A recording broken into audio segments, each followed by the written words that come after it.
Hello everyone, this is Defense Politics Asia, and this is the summary or the SITREP or the situation report of the day of 807 for the 10th of May for the Ukraine war or the special military operation in Ukraine. The Frontline Changes report has already published, so of course you can go and watch it. It comes also with the latest update. When I was doing the recording, the latest update then of the Kharkiv offensive by the Russia, and we have of course more information as per this SITREP. All the information here is the latest as per this recording, and there are still new frontline changes that I don't need to cover. There is frontline changes over at Novy in the Bakhmut Front, Ivanivske, as well as Novopokrovka. So this one, Novopokrovka is at the Zaporizhzhia Front. Ivanivske is actually at the Bakhmut Front. So we go into the frontline changes report first. Over at the frontline changes report, frontline change over at Novy. So there is a geolocation over at Novy at the Bakhmut Front. This is Bakhmut City. This is Novy, and this is Chasiv here. And there is, based on this geolocation of Russian forces over in the northeastern outskirts of Novy, which means that the Russian forces have incurred into this area here. It looks like a dacha region, where there's the summer houses region. So it means the Russian forces have entered in this area here. It could be that they are going to go towards this railway line and go towards, away from the buildings, away from the urban zones. But we shall see how this goes. And there's another frontline change is south of this location, also based on geolocation. And this geolocation is very close to the highway, which means that the Russian forces in this forest region here have attacked downwards, southward, towards the highway. So that is the frontline change over at this region here of Bakhmut Front. The next frontline change and the last frontline change is over at the Zaporizhzhia Front. So this is Zaporizhzhia.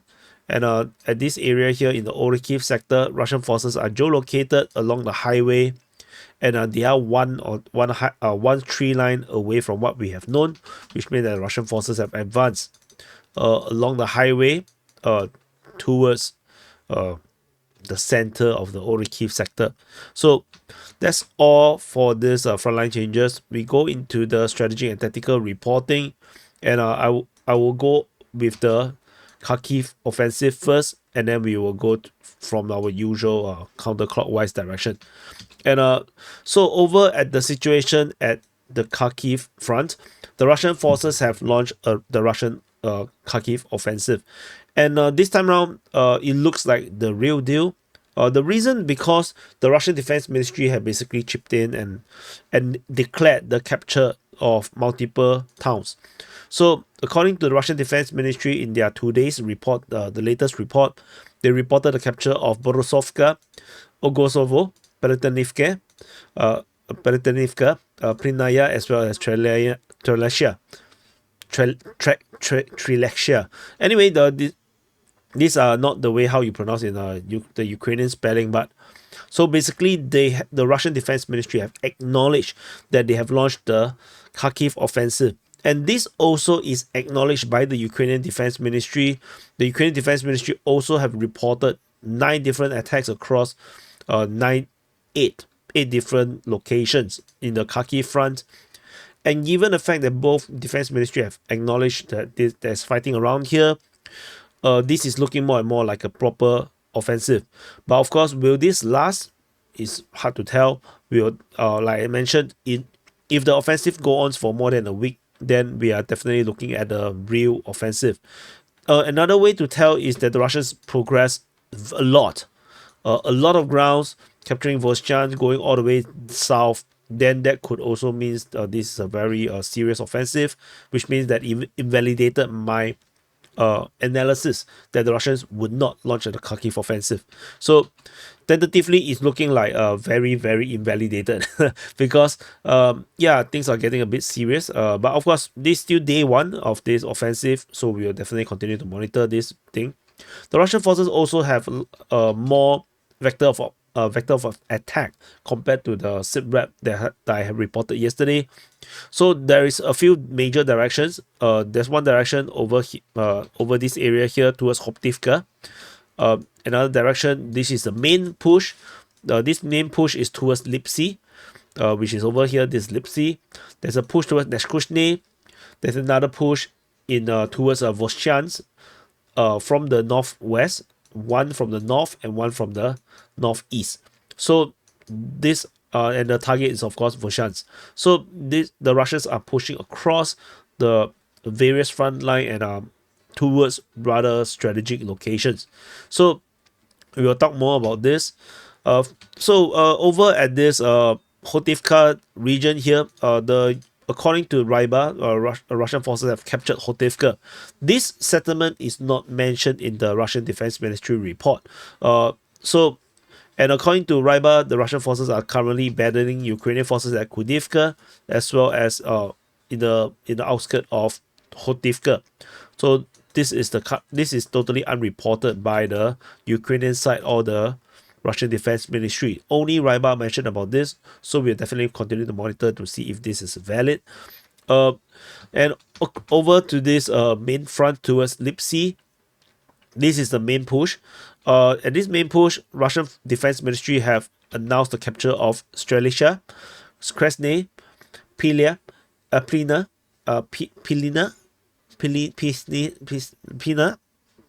Pinis, and Borisivka. And Borisivka. So these are the three settlements around here that basically is corroborating the information from Ryba. So yeah, so this is reported by the Russian Defense Ministry. The Russian Defense Ministry, however, did not mention the capture of Krasny. The Krasny only mentioned by the Ryba, the pro-Russian source. So, and there is various geolocations showing Ukrainian forces FPV drone strike Russian equipments, and this one over at Olinikove is particularly bad because various armored vehicles is destroyed by the Ukrainian side. It confirmed. Yesterday we have marked this as black because I'm not sure what equipments, whose equipments are those.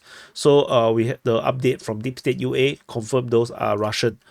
So the Russian forces, after the capture of all these locations, there is new information suggesting that the Russians are pushing towards Lukyantsy, Olinikove, Morokovets, as well as Klipoke, Klipoke. Oh my freaking god! All these new locations, I'm not used to it. Okay, Glipoke. So these are the new directions, and there is a geolocation of a M777 howitzer getting destroyed. This artillery clearly is a bit too near to the front line, so this artillery unit probably is caught by surprise by the Russian forces suddenly attacking in this direction. So we will continue to monitor to see whether the Russians will be able to capture more grounds over the next 24 hours. But this is the main push. This is the main push. The target is this important hub city of Lipsy. For Lipsy, there is this various roads that is heading out in various directions, which is why this is rather important to have. So the Russians are attacking Lukyantsy here, you can see here, and they will be pushing for Lipsy. And the other side, of course, maybe Russian forces at Hotivka may also travel down the highway and then head eastward towards Mali Prokodi. So, and to cut off the other direction, which means that there will be a pincer on Lipsy. And this is the current situation that is facing the Ukrainian forces in this area here. So, and there's another push is over at Nekoshny. So the Russian forces, according to Ryba, have captured Zeline, and they are now attacking towards Nekoshny. This is not reported by the Russian Defense Ministry. However, the attack at Nekoshny was reported as by the Russian Defense Ministry, but not by the Ukrainian Defense Ministry. Sorry, got it the other way around. So there is bombardments being reported at Vasily. So which means that there is already preparation for the Russian forces to continue to push towards Vasily in this area here. So this could also mark the Russian attempt to cut off potential reinforcement. With these two push on the flank, the main push coming down the center to capture Lipsy, and then they can potentially pincer from both sides. So there's a lot of things all happening together at one time, so it must be planned very carefully. But we shall see whether they can play out, because no plans past the first punch. So yeah, so things are going to be bad. Over the Voschansk region, Russian forces have also captured multiple locations. Ryba reported the capture of Okhiseve, and then also Hatikshaf and Platinivka. According to the Russian Defense Ministry, they only captured Platinivka, and so this is the situation. So these three locations are captured according to the various sources, combining the information together. And the Russian forces, however, did confirm that they are now fighting near Voschansk, which means that to fight near Voschansk means that they have already penetrated either through the center or already through Hatishev. Freaking hell, Khatishev. So this is basically the situation around here. There is a report from Ryba saying that there's a Russian push through their mapping towards Taike, and there is bombardments of a bridge just off Zibine. So this is the current situation, and I think that this is to cut out reinforcement, and then they also can attack through another flank, so to become another pincer. So this is the full Kharkiv offensive tentatively, from what we know. There is some geolocation of a Lancet hitting another howitzer, another artillery system just south of this where the bridge was hit. And of course, already mentioned about this, the M777. At Boschova, there's also another artillery getting hit by Lancet. So there's a lot of concentration of attacks by the Russian forces in this area here. According to the information from Deep State UA, the Russian forces have concentrated forces at Kharkiv and the Sumy region, which means that there is now a lot of anticipation of the Russian forces opening a new front over at the Sumy region. We are not sure whether this will happen. Tentatively, this is a lot of things happening over the Kharkiv Front, and then we shall continue to monitor and wait to see if this will develop further. But according to certain rumors, Ukrainian forces have already started to bring forces up from the Donetsk region towards Kharkiv. So the situation must be rather serious if that is true. So we move away from the Kharkiv Front over at the Kherson Front. At the Kherson Front, there is some fighting reported at the bridgeheads. It's not sure where it is, probably Krinky or maybe some other places. Russian Defense Ministry reported bombardment at Kozatske, Ivanivka, as well as this location is Novopokrovka. So this area here is where the Ukrainian forces conduct their crossing over the Krinky, which is why this is always a main target of shelling. And Kozatske is always a threat because the Ukrainians are always thinking about crossing over to Novopokrovka. So anyway, this is the area here. There is a geolocation of a guided missile attack from over at Mikhailske, just across the river at the Dnipro River, and there is also reports of shelling over at Kapulivka and Zolota Balka. So these are the two strikes. These are nearer to the Zaporizhzhia nuclear power plant and the major city of Nikopol. So that's all from the Kherson Front. We move into the Zaporizhzhia Front. Over the Zaporizhzhia Front, Russian forces are attacking in three different directions. They are attacking at Chervone, in the northwest of Verbove and Robotine. Ukrainian forces counterattack at Robotine. So over the Orikhiv sector, the Russian forces are probably clearing and opening up the front line around here, around Robotine, trying to capture the whole thing. Ukrainian forces are reportedly counterattacking. Russian forces are attacking in the Verbove region, and of course with the geolocation, we know that the Russian forces are pushing in the southwest of Novopokrovka. So this is the current strategic situation over at the Orikhiv sector.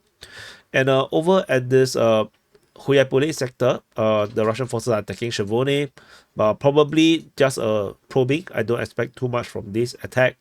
And we move on. Over at the Donetsk Front. So at the Donetsk Front, the strategic picture looks like this.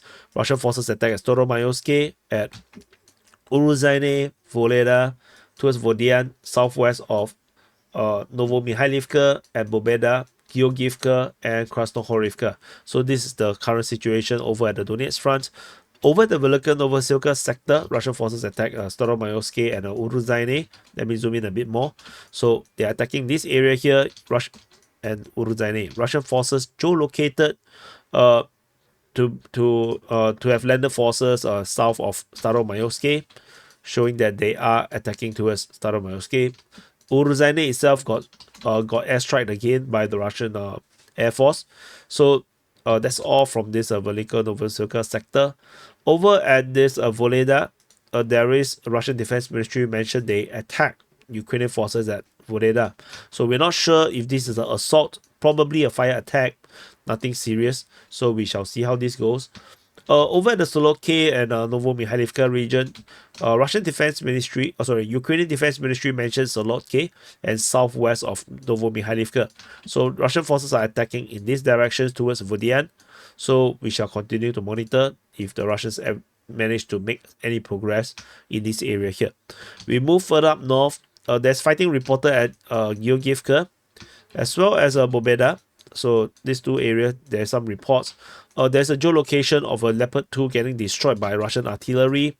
And so over at the Battle of Krasnohorivka, there's currently no updates regarding the battle itself. However, we have geolocations suggesting Russian presence that invalidates some of these Ukrainian claims. So, but that's about it over at Krasnohorivka. Moving into the Avdiivka Front. So the Avdiivka Front has now lost love. Everybody is now only caring about Kharkiv Front, and this front line has lost its shine. Over the southern half of, so I think I can do a overall picture first. The overall picture looks like this. Russian forces attack at Pervomaiske and Netelove. Ukrainian forces counterattack there. Russian forces attack Umanske. Ukrainians attack Semenivka, Bedaichi, Novopokrovka, and Solovyove. Russians attack Sokil. They're attacking Ocheretine, clashing with the Ukrainians. Russia attacked Novo-Oleksandrivka. They're attacking at Arkhangelsk and also attacking towards Kalinove. And on the New-York Front side, there is a attack towards Oleksandropil. So this is the strategic situation over at this Avdiivka Front. So we go into details in the southern half, southern part of the Avdiivka Front. Geolocation of Ukrainian forces showing that there is still Ukrainian presence over at this area, which means that they are unwilling to leave. So the Russians are still attacking them over at Pervomaiske. So this salient is not falling anytime soon. And Netelove itself, Russian forces geolocated, confirming the expansion of the control in the Netelove region. Ukrainian forces are counterattacking them. Russian forces are currently trying to push out. So we shall continue to monitor. Half of Netelove is now under Russian control. Moving to Umanske, there is fighting reported over here. I think I forgot to change the front line. Give me a minute. Okay, so I updated. I forgot to change the mapping around here. So we move on to the central part of the Avdiivka Front. So in the center part is where the Ukrainians actually launched the counter-offensive in this area here. There's fighting reported at Solovyove, Novopokrovka, Bedaichi, as well as Semenivka. So this a very concentrated push against the Russian forces in this center part. The Russians are still attacking towards Sokil. And of course, this area here is the Umanske region. So let's see if the Ukrainians can actually do something with this. And further up north in the northern sector of this Avdiivka Front, Russian forces are attacking towards Kalinove. They're attacking at Arkhangelsk, Ocheretine, Novo-Alexandrivka, and Sokil. Ukrainian forces are counter-attacking at Ocheretine, and just now was mentioned Solovyove. So the Russian Defense Ministry announced the capture of Karamik. This comes very late. The capture was first reported on the 30th of April. It's after 11 days that we see the Russian Defense Ministry acknowledge the capture of this settlement. However, this is where the breakout zone is, and this breakout has now grinded to a halt. The Ukrainian forces are able to hold a strong defense around this citadel region, and a very heavily defended region here. And of course, there is also very heavily defended region around Sokyu and Novo-Alexandrivka. So Russian forces are currently struggling to break out at this moment right now. However, doesn't matter because there is Kharkiv Front, right? So there is a geolocation of Russian forces just north of Ocheretine, confirming Russian presence around here. So we will continue to monitor to see how these develop over at the Avdiivka Front. But I know you guys are no longer interested with Avdiivka Front. You know, you guys got new love. Not loyal at all. So over at the New York Front, there is only fighting reported at Oleksandropil, according to the Russian Defense Ministry. And there is geolocation of Ukrainian forces just off the forest, getting struck by Russian airstrike. So that's the current situation over at this front line. And at New York, there's nothing else around here. We move into the Bakhmut Front. So at the Bakhmut Front, this Bakhmut city in the southern flank. At the southern flank, we have fighting reported at Klishchiivka, Andriivka, and Kodyomivka. Very standard stuff. No frontline change. Nothing significant. Over at the central sector of the Bakhmut Front, Russian forces attacking at Ivanivske towards Chasivya. There is geolocation at Novy. Clearly, there is some kind of attack around there. Fighting reported at Kreminna and Bogdanivka as well as Kryhorivka. So this still looks like a lot of arrows, but no, doesn't. But in actuality, the assault doesn't seem to be very strong. So the two geolocations shows these two geolocations shows the Russian forces have expanded their control a little bit, which means they are taking actions, but the actions are very small. And there's a geolocation of a armored vehicle, a Max Pro getting hit by a Lancet just off Chasivya. So that's all from this region here. At Stupovsky, there is a tank getting destroyed by the Russian artillery just off Alexandro Shutine.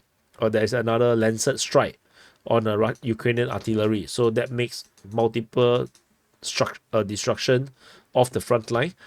And we move into the Siversk Front. Over the Siversk Front, the offensive at the Siversk is also ongoing. So the Russians are really doing a lot of offensive everywhere.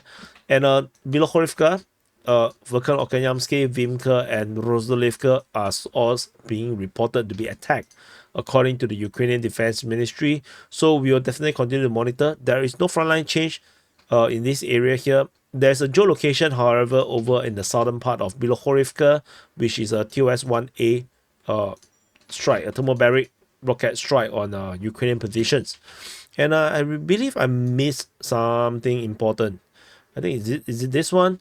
The Lancet hit S-300 just off Yablolivka, southwest of Konstantinivka. And there's one more. There's a very interesting strike. This is in the Dnipro region. Patriot systems got destroyed by Iskandar system. So it looks like a cluster shell, or no, some told me this is not called cluster, this is called strap. I forgot the term what they use. Whatever it is, there is a cluster strike of things. However, at the very end, you can see that there is no fire at the launcher. So some people say that could mean that this is just a decoy. However, based on Aiden on Twitter, he shared another video showing ambulance arriving at the location, also captured by Russian drones. So could suggest that there are manpower there in that region. Maybe the vehicles there are real, but the launcher might be a decoy. So hard to say what is exactly the situation. But even if it's decoy, if it's wood, the explosion is rather huge. So it's a bit weird that it did not burn. So yeah, not sure what exactly that it is. So after the Siversk Front, we go into the Kreminna Front. Over the Kreminna Front, can I zoom in? No. So the Russian forces attack at Dibrova, Torske, Yampolivka, Terny, and Makievka. So the Russians are also pushing over at the Kreminna Front. This is so many attacks for the Russians in so many fronts. And we move into the Svatove Front. At the Svatove Front, Russian forces are attacking at this area here of Stemekivka, Kolomichika, as well as Berestove. So the Russians are pushing also in this region in the Svatove Front. And we move into the Kupyansk Front. At the Kupyansk Front, the Russian forces are attacking Sinkivka. Ukrainian forces are reportedly attacking Vyshana. So that's about it. We do not have any more attacks in the Khyslivka, Ivanivka region, interestingly speaking. And that's all from the Kupyansk Front, and we have already covered the Kharkiv Front, so that's it. So this is the SITREP, or the summary, or the situation report for the day of 807 for the 10th of May. For the Ukraine war, the special military operation in Ukraine, very, very long non-stop talking by me.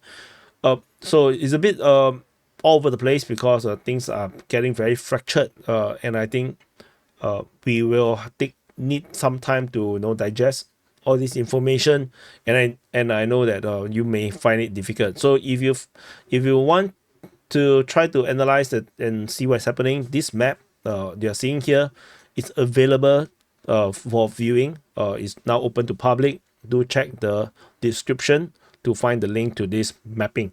And thank you for watching, and if you appreciate my work, do consider supporting on Patreon, because I bought a new house. I want to do renovation.